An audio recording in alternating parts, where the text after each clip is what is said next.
पता है, एक ऐसा छिपा हुआ गणितीय कोड है जो हमारे आसपास की हर चीज को कंट्रोल करता है, सबसे छोटे चूहे से लेकर सबसे बड़े शहर तक। आइए आज इसी रहस्यमयी कोड के पीछे के राज को खोलते हैं, जो जीवन, विकास और मृत्यु के सार्वभौमिक नियमों को चलाता है। चलिए इस हैरान करने वाले सवाल से शुरू करते हैं। मतलब कोई जानवर कुछ महीने जिए या 100 साल, उसके दिल की धड़कनों का टोटल काउंट लगभग एक जैसा ही क्यों रहता है ना अजीब बात? और ये पहेली सिर्फ जानवरों की दुनिया तक ही नहीं रुकती। बड़ी बड़ी कंपनियां एक तय समय के बाद खत्म हो जाती हैं, लेकिन सदियों पुराने शहर न सिर्फ जिंदा रहते हैं बल्कि और भी बड़े और मजबूत होते जाते हैं। ऐसा क्यों? और आखिर में इन सब का हमारी रोजमर्रा की जिंदगी से क्या लेना देना है? क्या कोई एक ही नियम है जो इन सभी को समझा सके? तो जवाब है हाँ, बिल्कुल है। और ये सब छिपा है स्केल के नियमों में। तो बात ये है कि ये सब कोई इत्तेफाक नहीं है। ये तो एक यूनिवर्सल ऑपरेटिंग सिस्टम के इशारे हैं जो हमारे चारों ओर की दुनिया को चलाता है। आइए इस गणितीय ब्लूप्रिंट को डिकोड करना शुरू करते हैं। इस कोड को समझने की पहली बड़ी कामयाबी मिली 1930 के दशक में, और वो भी बायोलॉजी से। वैज्ञानिकों ने एक ऐसे नियम की खोज की जिसे 3/4 शक्ति का नियम कहते हैं, और उसने उस समय की सारी वैज्ञानिक सोच को ही पलट कर रख दिया। पहले वैज्ञानिकों को लगता था कि किसी जीव का मेटाबॉलिज्म उसके सरफेस एरिया के हिसाब से बढ़ेगा, यानी 2/3 पावर लॉ के हिसाब से। लेकिन मैक्स क्लाइबर ने जो खोजा वो कुछ और ही था। उन्होंने पाया कि असल में ये उसके वजन की 3/4 पावर के हिसाब से बढ़ता है। ये जो थोड़ा सा फर्क दिख रहा है ना 2/3 और 3/4 का, ये बहुत गहरा है।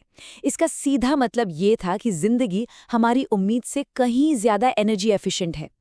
और इस नियम का एक नतीजा तो एकदम चौंकाने वाला है। लगभग हर स्तनपाई के जीवन काल में उसका दिल करीब 1.5 अरब बार ही धड़कता है। सोचिए, एक छोटा सा छछूंदर अपनी 1.5 अरब धड़कनें कुछ ही महीनों में तेजी से खर्च कर देता है, जबकि एक व्हेल उन्हीं धड़कनों को 100 साल तक आराम से इस्तेमाल करती है। तो सवाल ये है कि ऐसा होता क्यों है? WBE मॉडल इसे 3 बहुत ही सिंपल लॉजिकल पॉइंट से समझाता है। पहला, शरीर के नेटवर्क को हर सेल तक पहुंचना होता है। दूसरा, नेटवर्क की सबसे छोटी नसें यानी कैपिलरीज हमेशा एक ही साइज की होती हैं, चाहे जानवर चूहा हो या व्हेल। और तीसरा, नेचर ने इस सिस्टम को ऐसे डिजाइन किया है कि कम से कम एनर्जी में काम चल जाए। और बस इन्हीं 3 नियमों की वजह से बनता है वो जादुई 3/4 का नियम। लेकिन इस बायोलॉजिकल नियम का एक घातक पहलू भी है। ये तय करता है कि ग्रोथ हमेशा के लिए नहीं हो सकती। ये एक ऐसी लिमिट है जिसका सामना हर जीव को और यहाँ तक कि हर कंपनी को भी करना पड़ता है। अब इसके पीछे का गणित समझिए।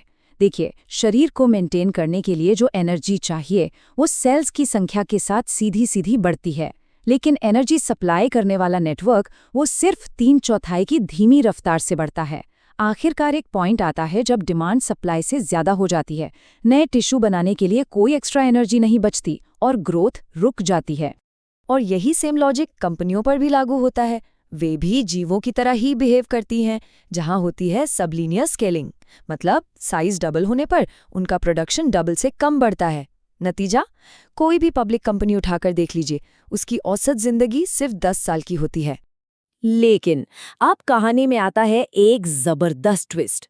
शहर इस बायोलॉजिकल नियम को तोड़ देते हैं।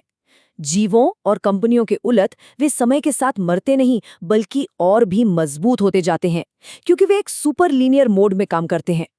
इसका राज छिपा है शहरों के दोहरे स्वभाव में।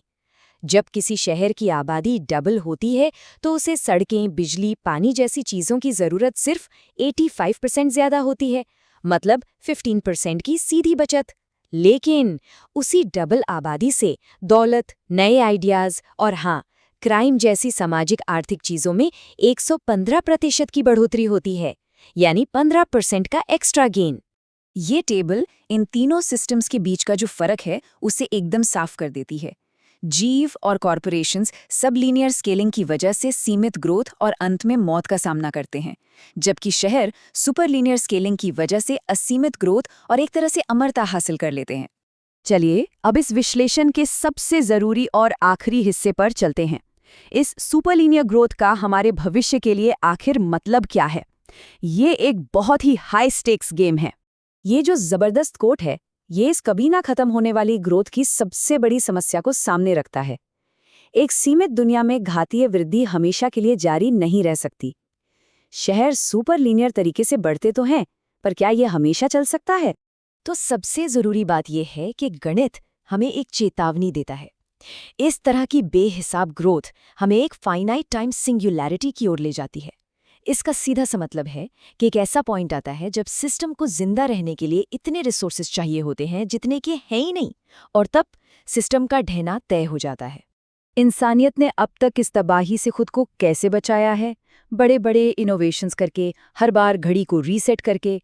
कृषि क्रांति से लेकर सूचना क्रांति तक हर बड़े बदलाव ने हमें और समय दिया है, लेकिन यहाँ एक खतरनाक पैटर्न दिख रहा है।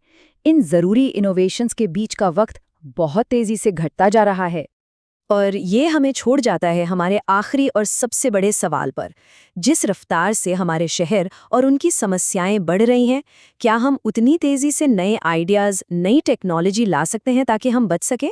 हमारी इस शहरी दुनिया की सबसे बड़ी चुनौती यही है।